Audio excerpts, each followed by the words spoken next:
26 अक्टूबर 2025 की रात चीन के शंघाई शहर में रह रहे जून यांग अपने घर में परिवार के साथ बैठे थे। उसी रात अचानक उनके घर की बिजली चली गई, फोन का सिग्नल भी गायब हो गया।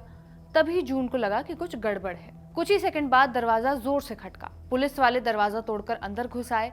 जैसे ही पुलिस अंदर आई, उन्होंने जून की पत्नी और बेटी को अलग कर दिया। जून से पूछताछ शुरू हुई। इस छापेमारी की वजह थी एक फोटो जो कमरे में लगी थी और एक जो नहीं लगाई गई थी। जून के घर में ईसा मसीह की फोटो थी, शी जिनपिंग की नहीं थी। जून और उसके परिवार का कसूर बस इतना था कि वो और उसका परिवार ईसाई हैं, ऐसे भगवान की पूजा करते हैं जो शी जिनपिंग नहीं है। ऐसा करने पर उनके परिवार का एक सदस्य जेल चला जाता है। ये सिर्फ एक उदाहरण है। चीन में ऐसे कई लोग हैं जिन्हें सिर्फ ईसाई होने पर गिरफ्तार किया जा रहा है, और ये सारी चीजें चीन में सिनिसाइजेशन के नाम पर हो रही है। सिनिसाइजेशन माने एक प्रोसेस जिसके तहत चीन की कम्युनिस्ट पार्टी उन धर्मों को निशाना बना रही है जिन्हें वो विदेशी मानते हैं, जैसे ईसाई और इस्लाम धर्म। ऐसे धर्म को मानने वाले लोगों पर दबाव डाला जा रहा है। उन्हें ये कहा जा रहा है कि वो अपने विश्वास और तरीके को बदलकर कम्युनिस्ट पार्टी वाली सरकार की सोच और नियमों के मुताबिक चलें। इसी सिनिसाइजेशन के नाम पर अब चीन से ईसाई लोग गायब हो रहे हैं। इन्हें गायब कौन कर रहा है? क्या इसके पीछे चीन की सरकार है? यही जानेंगे आज की इस वीडियो में। हेलो, मैं रिया हूं और आप खबर गांव देख रहे हैं। साल 1966 में चीन के शासक माओ जेडोंग ने कल्चरल रेवोल्यूशन के नाम पर धर्म को अंधविश्वास मानकर खत्म करने की कोशिश की थी। आज शी जिनपिंग के समय हो कुछ ऐसा ही रहा है, लेकिन तरीका थोड़ा सा बदल गया है। अब धर्म को सीधा खत्म करने की बजाय उसे अपने हिसाब से ढालने की कोशिश हो रही है, जिसे सिनिसाइजेशन ऑफ रिलीजन कहा जा रहा है। द टेलीग्राफ की रिपोर्ट ये कहती है कि चर्च को मजबूर किया जा रहा है कि वो सरकार की बात माने, बाइबल की बातें माने, चर्च में जीसस के साथ साथ शी जिनपिंग की तस्वीर भी लगाएं। पहले कम्युनिस्ट पार्टी के लिए वफादार बने, फिर अपने धर्म के लिए। दमन अब भी माओ के समय जैसा ही हो रहा है। अब निगरानी के लिए कैमरा लगे हुए हैं। एआई का इस्तेमाल होता है, जिससे उपदेशों को स्कैन करके चीन के सरकार के खिलाफ की गई बातें पकड़ी जाती हैं।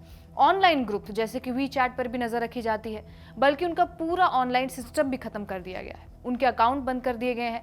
बीजिंग जाइन चर्च नाम की वेबसाइट हटा दी गई है। देश के अंडरग्राउंड चर्च के सामने शर्त रखी गई है कि वो ईसा मसीह की प्रेयर से पहले देशभक्ति के गाने गाएं, मंच के ऊपर शी जिनपिंग की तस्वीर लगाएं, और ये सारे नियम उन चर्च पर लागू हैं जो सरकार के कंट्रोल में नहीं है, जिन्हें अंडरग्राउंड चर्च कहा जाता है। ये नियम साल 2018 में शी जिनपिंग ने एक योजना के तौर पर शुरू किए थे। इसका मकसद खास तौर पर ईसाइयों पर नजर रखना और उन्हें कंट्रोल करना था। इसके तहत चर्च में आने वाले चंदे पर सरकार का कंट्रोल बढ़ा दिया गया। बाइबल के अनुवाद पर भी निगरानी रखी गई और सेमिनरी स्कूलों में शी जिनपिंग थॉट पढ़ाना कंपलसरी कर दिया गया। इसके साथ ही जो चर्च सरकार के कंट्रोल में नहीं थे, उन्हें धीरे धीरे बंद किया जाने लगा। जो लोग सरकार के नियम मानने को तैयार हो गए, उन्हें चीन की 2 ऑफिशियल चर्च संस्थाएं, कैथोलिक पेट्रियोटिक एसोसिएशन और 3 सेल्फ पेट्रियोटिक मूवमेंट में शामिल होना पड़ा। लेकिन जो लोग ये बातें नहीं मानते हैं, वो गुप्त और अंडरग्राउंड नेटवर्क का हिस्सा बने रहे। इन्हीं अंडरग्राउंड चर्च से लोगों को पकड़ा जा रहा है। 10 अक्टूबर 2025 को चीन के बेहाई शहर में एक पादरी जिन मिंगरी अपने घर पर खाना खा रहे थे, तभी अचानक करीब 20 पुलिस वाले उनके घर में घुस आए, उन्हें गिरफ्तार कर लिया। वो जायन चर्च यानी सियोन के संस्थापक थे, एक अंडरग्राउंड चर्च, और इसी दौरान एक और पादरी को शंघाई एयरपोर्ट पर हिरासत में लिया गया।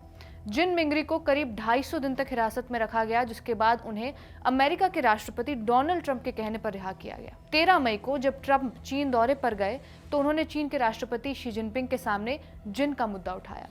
ट्रंप के कहने पर उन्हें छोड़ा गया और अमेरिका जाने की भी परमिशन दी गई। द टेलीग्राफ की रिपोर्ट में टीजे नाम के शख्स बताते हैं कि उनकी पत्नी ऐसे गैर सरकारी और अंडरग्राउंड चर्चों में जाती थी, जहां वो बिना सरकारी निगरानी के अपने धर्म का पालन करते थे। लेकिन इन जगहों पर जाना भी खतरे से खाली नहीं था। टीजे की पत्नी उनके साथ नहीं है। उन्होंने अपनी पत्नी को आखिरी बार तब देखा था जब पुलिस उन्हें उनके सामान के साथ थाने ले गई थी। अब तक उनकी पत्नी को छोड़ा नहीं गया है। रिपोर्ट के मुताबिक अब तक 10,000 से ज्यादा लोगों को गिरफ्तार किया जा चुका है, और ये लोग कब वापस घर आएंगे किसी को कुछ पता नहीं है। ये सब हो रहा है चीन की पॉलिसी के तहत। जिन लोगों को पकड़ा जा रहा है, उन पर इंफॉर्मेशन नेटवर्क का गलत इस्तेमाल करने का आरोप लगाया जाता है। एक ऐसा कानून जिसमें किसी भी तरह की गैर कानूनी ऑनलाइन एक्टिविटी को शामिल कर लिया जाता है। आमतौर पर इस आरोप में ज़्यादा से ज़्यादा 3 साल की सज़ा होती है, लेकिन अक्सर इसके साथ और भी आरोप जोड़ दिए जाते हैं, जिससे ये सज़ा उम्र कैद में बदल जाती है। इसके अलावा कई ईसाइयों पर अंधविश्वास फैलाकर कानून को कमजोर करने का भी आरोप लगाया जाता है, जिसमें सजा 3 साल से लेकर उम्र भर तक की जेल की हो सकती है। चीन की कम्युनिस्ट पार्टी का यह कदम धर्म को कंट्रोल करने के लिए लाया गया है। सीसीपी ईसाई और इस्लाम दोनों धर्म को वेस्टर्न मानती है, यानी दूसरे देश से आया हुआ। शी जिनपिंग को लगता है कि ये धर्म वेस्टर्न सोच और कट्टरपन से प्रभावित हो सकते हैं, जो चीन के लिए आगे जाकर खतरा बन सकता है। इसीलिए सरकार 3 तरीकों से धर्म पर नजर रखती है। पहला, सरकारी लेवल पर हर धार्मिक गतिविधि को कंट्रोल किया जाता है। दूसरा, लोग की सोच और मान्यताओं पर पार्टी का असर बढ़ाया जाता है। तीसरा, कानून बनाकर धर्म के फैलाव को कंट्रोल किया जाता है। इसके तहत मंदिर, मस्जिद, चर्च में देशभक्ति दिखाना, सरकार के प्रति अपनी वफादारी दिखाना जरूरी किया जाता है। धर्म के नेताओं से कहा जाता है कि वो अपनी बातें, परंपराएं चीन के हिसाब से बदलें और सरकार के साथ रहें।